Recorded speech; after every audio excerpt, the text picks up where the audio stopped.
जनवरी 2019 केरल के छोटे से कोडाथाई गांव में एक चर्च की सिमेट्री में आज भारी भीड़ जमा थी, क्योंकि पुलिस फोर्स, मेडिकल टीम और मीडिया की मौजूदगी में वहां कब्रों की खुदाई चल रही थी।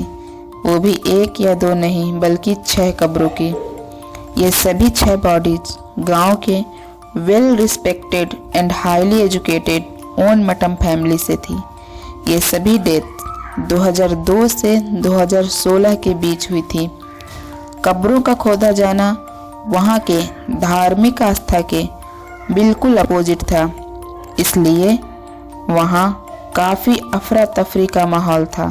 लेकिन इसकी शुरुआत उन्हीं के घर के मेंबर की रिक्वेस्ट पर हुई थी, जिनके अकॉर्डिंग ये सभी जेट नेचुरल नहीं बल्कि एक प्री प्लान मर्डर थे, क्योंकि उनमें से एक फैमिली मेंबर रॉय की ऑटोप्सी में साइनाइड पॉइजन ट्रेस हुआ था। सरप्राइजिंगली शक के आधार पर इसी घर की बहू और रॉय की वाइफ को अरेस्ट कर लिया गया था, जो NIT कॉलेज में प्रोफेसर और 2 बच्चों की माँ थी। एक रेपुटेड कॉलेज की प्रोफेसर, हाईली एजुकेटेड फैमिली की बहू और एक रिस्पेक्टेड सोसाइटी की महिला की हुई ऐसे मामले में गिरफ्तारी ने पूरे देश को हिला दिया था। बट क्या सच में इन 14 सालों में हुई इन सभी 6 डेथ के पीछे जॉली का ही हाथ था? और अगर था तो यह केस इतना लेट क्यों दर्ज हुआ कि कब्रों को खुदवानों की नौबत तक आ गई?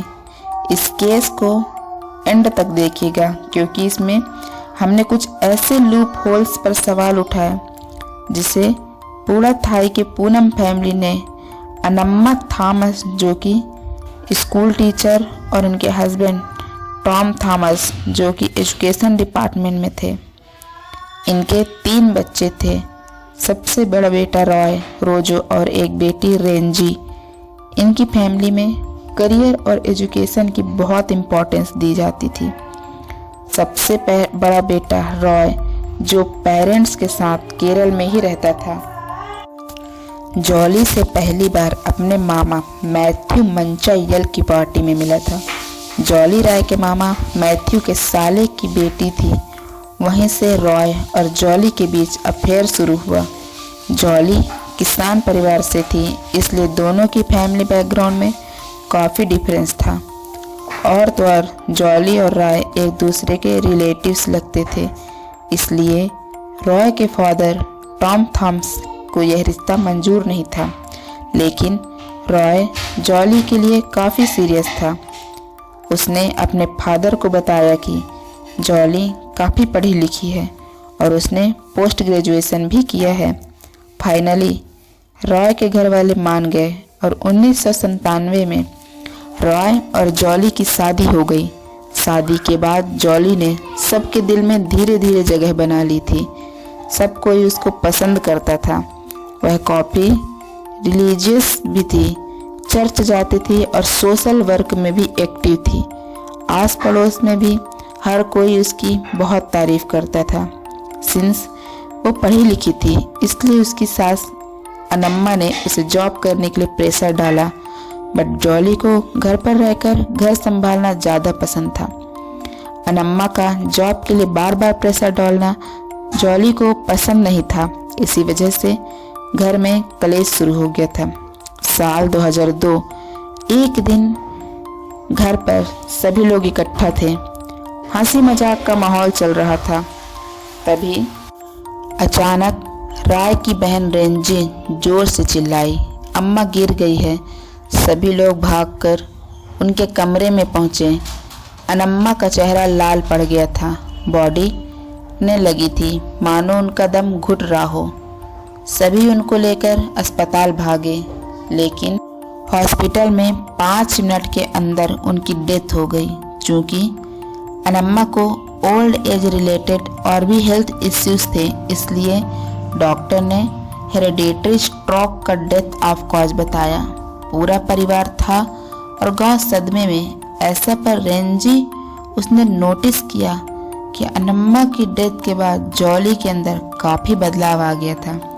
उसने घर की सारी जिम्मेदारी अनम्मा की ही तरह संभाल ली थी। वहीं जॉली को समझ में आ गया था कि अगर उसे समाज में अनम्मा जैसी इज्जत चाहिए तो उसे भी टीचर की जॉब करनी पड़ेगी। एक दिन जॉली ने अपने फादर इन लॉ को बताया कि उसकी NIT कलकत्ता में 40,000 पर मंथ की सैलरी पर as a guest lecturer job लग गई है। NIT जैसे बड़े इंस्टीट्यूट में जॉब लगने से जॉली की इज्जत और भी ज़्यादा बढ़ गई थी। कुछ वक्त बाद MS मैथ्यू, जो जॉली की सास अनम्मा का भतीजा और राय का ममेरा भाई था, उसका घर पर आना जाना काफ़ी बढ़ गया था। MS मैथ्यू ज्वेलरी शॉप्स में एक सेल्समैन था और उसकी जॉली से गहरी दोस्ती हो गई थी। जॉली के MS मैथ्यू से बढ़ती नज़दीकियों से उसके फादर इन लॉ टॉम काफ़ी नाराज थे। उन्होंने जॉली को उससे मिलने से मना भी किया, बट फिर जॉली उसे चोरी छिपे मिला करती थी। साल 2008 टॉम हर शाम एनर्जी के लिए एक मशरूम कैप्सूल खाते थे। उस शाम भी जॉली ने उनको वो मशरूम कैप्सूल दी, जिसको खाते ही उनको अचानक घबराहट और बेचैनी होने लगी और वो वॉश बेसिन के पास गिर गए। जॉली ने जल्दी से पड़ोसियों की हेल्प से टॉम को हॉस्पिटल में एडमिट कराया, लेकिन हॉस्पिटल पहुंचने के कुछ मिनट बाद ही टॉम की डेथ हो गई। डॉक्टर ने इससे भी हार्ट अटैक बताया, जिस वजह से किसी ने भी ऑटोप्सी की डिमांड नहीं की। अनम्मा और टॉम की डेथ के बीच में 6 साल का गैप था, इसलिए इसमें किसी को भी मर्डर का एंगल कहीं से नहीं लग रहा था। टॉम की डेथ हुए 2 साल बीत गए। राय को बिजनेस में काफ़ी लॉस होने लगा था। अचानक एक दिन राय अपनी वाइफ जॉली के साथ रोजो और रेंजी के पास वसीयत के पेपर लेकर पहुंचा।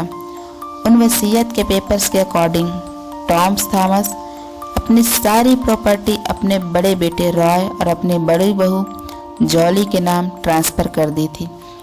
गौर से देखने पर रेंजी ने पाया कि उसमें ना तो कोई स्टैम्प पेपर्स लगे हुए हैं और ना ही किसी विटनेस के साइन हैं। ये सवाल उठाने पर रॉय और जॉली बिना कुछ बोले वहाँ से चले गए और रेंजी ने उस विल की फ़ोटोकॉपी अपने पास रख ली। एक दिन रोजो का कॉल रेंजी के पास जाता है और वह बताता है कि जॉली भाई यानी राय से डिवोर्स लेना चाहती है। शायद जॉली के MS मैथ्यू से बढ़ती नज़दीकियाँ और राय का डाउनफॉल इस डिमांड की वजह रहा। 30 सितंबर 2011 को रोज की तरह जॉली ने राय के लिए डिनर बनाया था, राइस और चने की सब्जी। डिनर करने के थोड़ी देर बाद राय को बेचैनी शुरू हुई। वह जल्दी से बाथरूम की तरफ भागा और अंदर से दरवाजे को बंद कर लिया। जॉली के बार बार बुलाने पर जब दरवाज़ा नहीं खुला तो उसने अपने पड़ोसी से हेल्प मांगी। दरवाज़ा खोलने पर उस पड़ोसी ने देखा कि राय फर्श पर पड़ा हुआ है और उसके मुंह से झाग निकल रहा है। तब तक राय के मामा अंकल मैथ्यू भी वहां पर पहुंच गए थे। वो उसे हॉस्पिटल लेकर भागे, बट अपने पिता की तरह कुछ मिनट बाद ही रॉय ने दम तोड़ दिया। 10 साल के अंदर हुई यह तीसरी डेथ थी। सब शॉक थे, लेकिन रॉय की डेथ से अंकल में मन में डाउट पैदा हुआ। उन्होंने रॉय के पोस्टमार्टम कराने पर जोर दिया, जिस पर जॉली ने आर्ग्यूमेंट किया कि अब तो वह जा चुका है, पोस्टमार्टम की क्या ज़रूरत। लेकिन अंकल मैथ्यू माने नहीं और उन्होंने जोर डालकर पोस्टमार्टम करवा ही दिया। अंकल मैथ्यू का शक सही निकला और पोस्टमार्टम रिपोर्ट में डेथ का रीजन साइनाइड पॉइजनिंग निकल कर आया। यह तब तक हुई सभी डेथ में पहला मामला था जिसमें कॉज ऑफ डेथ सबसे अलग थी, और वो भी तब पता चला जब पोस्टमार्टम कराया गया। वहीं जॉली ने बताया कि राय के ऊपर लाखों का कर्जा था, जिस वजह से उसने साइनाइड खाकर सुसाइड कर लिया और यही रीजन देकर उसने आगे की इन्वेस्टिगेशन रुकवा दी। सिंस वाइफी फर्दर इन्वेस्टिगेशन के लिए एग्री नहीं थी तो किसी और फैमिली मेंबर ने जोर नहीं डाला और सभी ने इसे सुसाइड मान लिया। सरप्राइजिंगली टॉक्सिकोलॉजी का एक प्रिंसिपल कहता है कि यदि किसी केस में कॉज डेथ ऑफ साइडलाइन पॉइजनिंग निकल कर आए तो उसे एज ए मर्डर केस ही ट्रीट करना चाहिए। हैरानी की बात यह है, इसके बाद भी जांच एजेंसी ने इस मामले की तह तक जाने का प्रयास नहीं किया। साल 2011 राय की डेथ के 1 साल के अंदर जॉली ने घर पर अपनी ओनरशिप क्लेम कर दी। उसने रोजो और एनजी के सामने दूसरी वसीयत रखी, जिसमें वह सारे पेपर थे जो पहले मिसिंग थे। पहली कॉपी जो राय और जॉली लेकर आए थे वह एक सादे कागज पर थी। यह दूसरी कॉपी में सारे जरूरी डॉक्यूमेंट थे। ऑब्वियस था कि आखिर टॉम थॉमस की डेथ के बाद यह दूसरी वसीयत पर उनके साइन कैसे आए। रेंजी और रोजो को जॉली के इरादे साफ दिख रहे थे, इसलिए दोनों उसके अगेंस्ट एक साथ खड़े हो गए। पहले कॉपी रेंजी के पास ऑलरेडी थी, इसलिए उन्होंने रिश्तेदारों को बुलाया और उनके सामने वसीयत की दोनों कॉपीज रखी। सबको क्लियर हो गया कि विल के डॉक्यूमेंट फर्जी हैं। इसी बिहेव पर रोजो ने पंचायत ऑफिस जाकर जॉली की ओनरशिप कैंसिल करवा दी। जॉली जेल चली जाए तो उसके बच्चों का क्या होगा, यही सोचकर दोनों ने उसकी इस हरकत को माफ़ कर दिया। मेरा मानना है कि एक हद के बाद किसी गलतियों को नज़रअंदाज करना महंगा पड़ जाता है। अंकल मैथ्यू, रोजो और रेंजी तीनों के मन में जॉली को लेकर सेम थॉट थे।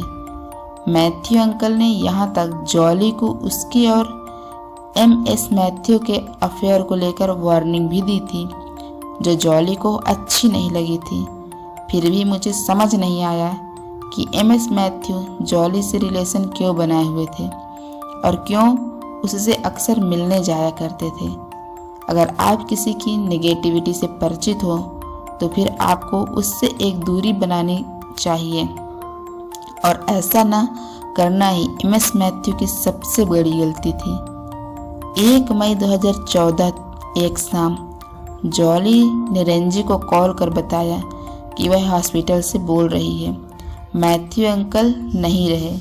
रेंजी शॉक थी क्योंकि अभी 2 घंटे पहले ही उसकी अंकल मैथ्यू से बात हुई थी। पिछली तीनों डेथ की तरह मैथ्यू अंकल की भी डेथ का रीजन हार्ट अटैक आया था। एक खबर जो सामने निकल आई थी वो थी कि जॉल ही वो लास्ट पर्सन था जो मैथ्यू अंकल से मिलने उनके घर गई थी। उस वक्त तो अपने घर पर अकेले थे और तो जॉली ने ही सबको फ़ोन कर मैथ्यू अंकल की डेथ की खबर दी थी। लेकिन हैरानी की बात यह है कि अब भी किसी की फैमिली मेम्बर ने पोस्टमार्टम की डिमांड नहीं की, ना ही ऑन मार्टम फैमिली ने और ना ही मैथ्यू अंकल की फैमिली ने। जबकि पिछली वाली ऑटोप्सी रिपोर्ट में देखा था कि राय की डेथ साइनाइड पॉइजनिंग से हुई। कुछ वक्त बाद जॉली और साजू के बीच एक सीक्रेट अफेयर शुरू हो गया था। साजू राय का चचेरा भाई और पहले से ही शादीशुदा था। सिली से उसके 2 बच्चे थे, एबल और एल्फाइन। उसी साल सन 2014 में एक फैमिली फंक्शन में साजू की बेटी एल्फाइन अचानक बीमार पड़ जाती है। उसकी सांसें जैसे उखड़ने लगी हो। सबको लगा कि शायद अटक गया है। सब फौरन हॉस्पिटल भागे जहां उसे वेंटिलेटर पर रखा गया। अनफॉर्चुनेटली एल्फाइन ने दम तोड़ दिया। सबकी नज़र में यह एक्सीडेंट था, इसलिए इस केस में भी किसी ने पोस्टमार्टम कराने की अपील नहीं की। बेटी के गुजर जाने के बाद सिली यानी साजू की वाइफ एल्फाइन की मदर काफ़ी डिप्रेस्ड थी और इसी दौरान वह जॉली के काफ़ी करीब आ गई थी। 11 जनवरी 2016 हम सरी डेंटल क्लिनिक सिली और साजू के साथ, जॉली भी उनके साथ लॉबी में वेट कर रही थी। थोड़ी देर बाद अचानक सिली को अटैक पड़ने लगा। उसको झटके लगने लगे और उसे जब तक अस्पताल लेकर पहुंचे तब तक उसने भी दम तोड़ दिया। अकॉर्डिंग टू रिपोर्ट, इस इंसिडेंट को थोड़ा पहले जॉली ने एनर्जी के लिए सिली को वही मशरूम टैबलेट दी थी जो उसके ससुर फादर इन लॉ टॉम लेते थे, और इनमें उसने पहले से ही साइनाइड मिला रखा था। हैरानी की बात यह थी कि डॉक्टर्स की टीम ने सिली के पोस्टमार्टम कराने पर जोर दिया, बट वहीं उसके हस्बैंड साजू ने यह कहकर मना कर दिया कि हमारे परिवार में यह सब नहीं होता। साजू का स्टेटमेंट क्या इशारा कर रहा था? क्या वो भी जॉली के साथ प्लान में मिला हुआ था? सिली के फ्यूनरल में सारी अरेंजमेंट जॉली ही कर रही थी। रंजी ने नोटिस किया कि उसकी बॉडी लैंग्वेज में काफ़ी अंतर आ चुका था। It was like she was very happy. Ranji के दिमाग में ये सवाल आने लगा था कि कहीं इन सारी डेथ्स के पीछे जॉली का ही तो हाथ नहीं। लेकिन बड़े क्लेम को प्रूव करने के लिए उसके पास कोई एविडेंस नहीं था। साल 2017 सिली की डेथ को 1 साल ही हुए थे। जॉली और साजू ने एक दूसरे से शादी कर ली। इस घटना से रेंजी का शक यकीन में बदल गया।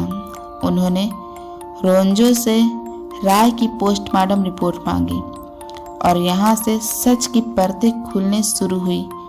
रेंजी ने नोटिस किया कि राय की डेथ का टाइम रात 11:02 था। सिंस साइनाइड एक ऐसा पॉइजन होता है जो बॉडी में जाते ही असर करने लगता है। एंड एज पर रिपोर्ट्स राय के पेट में खाना पचा ही नहीं था। चावल और चने की सब्जी, वही जो जॉली ने राय को डिनर में खिलाया था, यानी जहर रात के खाने के थ्रू दिया गया था। पर जॉली ने रेंजी को बताया था कि उस दिन राय ने सिर्फ दोपहर में ही खाना खाया था और डिनर तो किया ही नहीं था। इट वॉज क्लियर कि जॉली ने झूठ बोला था और उसने ही राय को डिनर में जहर मिला कर दिया था। रेंजी कुछ पुलिस ऑफिसर से मिली और उन्हें अपनी सारी थ्योरी, डाउट एंड स्पेकुलेटिव की टीम बनाई और सबसे पहले NIT कैलीकट गई, जहां पर उनको यह जान के शौक लगा कि जॉली नाम का कोई भी स्टाफ में नहीं था। जैसे जैसे इन्वेस्टिगेशन आगे बढ़ती गई तो उन्हें पता चला कि जॉली एक्चुअली में सिर्फ 12th पास थी और उसके पास सर्टिफिकेट एंड मार्कशीट फेक थी। खुद को फंसता देख ये सब रोकने के लिए जॉली ने रेंजी को धमकाया भी, बट कहते हैं ना, पाप का घड़ा तो कभी ना कभी भरता ही है। पुलिस को सारी ग्रेव्स खोदने और उनकी जांच करने की परमिशन मिल गई, बट अभी भी 2 चैलेंज सामने थे। रेंजी और रोंजो के अगेंस्ट पूरा परिवार खड़ा हो गया था। सभी ने इनको रोकने के लिए दोनों पर काफ़ी प्रेशर डाला, यहाँ तक उनको जान से मारने की धमकी भी दी, क्योंकि उनके रिलीजन में ग्रेव्स को खोदना काफ़ी ऑफेंसिव था। बट दोनों पीछे नहीं हटने वाले थे। दूसरा चैलेंज यह था कि ग्रेव्स काफ़ी पुरानी हो गई थी, इसलिए श्योर नहीं था कि केमिकल एनालिसिस में साइनाइड के ट्रेसेस मिलेंगे या नहीं, क्योंकि सिर्फ 90 मिलीग्राम साइनाइड ही काफ़ी होता है किसी व्यक्ति की जान लेने के लिए। फाइनली रिपोर्ट्स बाहर आई। 4 बॉडी में साइनाइड पॉइजनिंग नेगेटिव थी, बट रॉय और सिली की बॉडी में साइनाइड पाया गया। साल 2019 जॉली को फाइनली अरेस्ट कर लिया गया। उसके घर से साइनाइड की बोतल भी बरामद हुई। जॉली को साइनाइड सप्लाई करने के जुर्म में पुलिस ने MS मैथ्यू को भी अरेस्ट कर लिया। साजू जॉली के डिफेंस में सामने आया। वहीं रेंजी जॉली के दोनों बच्चों को अपने साथ लेकर घर चली आई। 6 मर्डर चार्जेस 263 गवाहों के साथ 6 मार्च 2023 को ट्रायल शुरू हो गया, जिसकी सुनवाई अभी भी चल रही है। फिलहाल जॉली केरल के कोझिकोडे डिस्ट्रिक्ट प्रिजन में है। जॉली को अपने किए पर किसी तरह का पछतावा नहीं है, क्योंकि इस पर रंजी जब उन्होंने जेल में जॉली से यह सब करने के पीछे रीजन पूछा तो उसने कहा, बस हो गया, मेरा क्रिमिनल माइंड है और मैं चीज़ें छुपाने में तेज हूँ। बाइबल में लिखा है कि गॉड सबको माफ़ कर देते हैं, तो वह मुझे भी माफ़ कर देंगे। इस केस में काफ़ी सारे लूप होल्स थे जिसका कोई क्लियर जवाब नहीं मिल पाया है। सबसे कमज़ोर कड़ी यह है कि 6 में से 5 डेथ में किसी का भी उसी वक्त पोस्टमार्टम का ना होना, जो उनके परिवार वालों ने ही डिमांड नहीं की। सिर्फ राय के केस में ही पोस्टमार्टम किया गया, और वह भी जब अंकल मैथ्यू ने इतना प्रेशर डाला। लेकिन अंकल मैथ्यू के डेथ पर किसी ने भी पोस्टमार्टम की अपील क्यों नहीं की, जबकि उनकी डेथ भी पिछले 3 डेथ की तरह हुई थी। अल्फाइन और सेली के केस में भी ऐसा ही हुआ। इनफैक्ट साजू ने भी इसकी ज़रूरत नहीं समझी। दूसरा पॉइंट यह है कि अंकल मैथ्यू को हमेशा से जॉली पर शक था, उसके बाद भी उन्होंने उससे इतने क्लोज रिलेशन बनाकर क्यों रखे। तीसरा और मोस्ट इम्पॉर्टेंट पॉइंट, जॉली का एमएस मैथ्यू से अफेयर था, और यह बात ना सिर्फ उसके ससुर टॉम थॉमस को पता थी, बल्कि अंकल मैथ्यू को भी पता थी। यह सब इतना ओपन था, फिर भी उसने शादी साजू से क्यों की। और अचानक एमएस मैथ्यू सीन से कहाँ गायब हो गया, जबकि वो as a cyanide supplier Jolly के साथ इस प्लान में शामिल था। एक और बात जो समझ से परे है कि सबको साजू और जॉली के अफेयर के बारे में पता था, लेकिन सिली जो उसकी वाइफ ही थी, वो इस बात से कैसे अनजान थी। और तो और वो अल्फाइन की डेथ के बाद जॉली के करीब कैसे आ गई। क्या सिली को एक बार भी जॉली के ऊपर शक नहीं हुआ। साजू का बार बार जॉली को डिफेंड करना, सिली और अल्फाइन की डेथ को एक्सीडेंट मान लेना, यह किसी बड़े गेम प्लान की तरफ इशारा करता है। शायद वो भी किसी न किसी तरह जॉली के इस प्लान में शामिल था, लेकिन तब भी पुलिस और फैमिली का साजू को लेकर एंगल क्लियर क्यों नहीं है। Last and most interesting part, police ने बताया कि उनको घर से साइनाइड की बोतल मिली, बट आई एम सरप्राइज कि अगर कोई इतना शातिर है तो 17 सालों से मर्डर करके पकड़ा नहीं जा रहा, वह साइनाइड की बोतल ऐसे ही बड़ा कैजुअली अपने घर में किचन में रख देगा, जो इतनी आसानी से पुलिस के हाथ भी लग जाएगी। आपके अकॉर्डिंग सच क्या है? क्या इन सब के पीछे सिर्फ जॉली का ही हाथ, या भी कुछ बहुत बड़े राज सामने आने बाकी है? तो हमारे चैनल को सब्सक्राइब कर लीजिएगा। ऐसे ही आपको न्यूज़ क्राइम स्टोरी मिलते रहेंगे। धन्यवाद।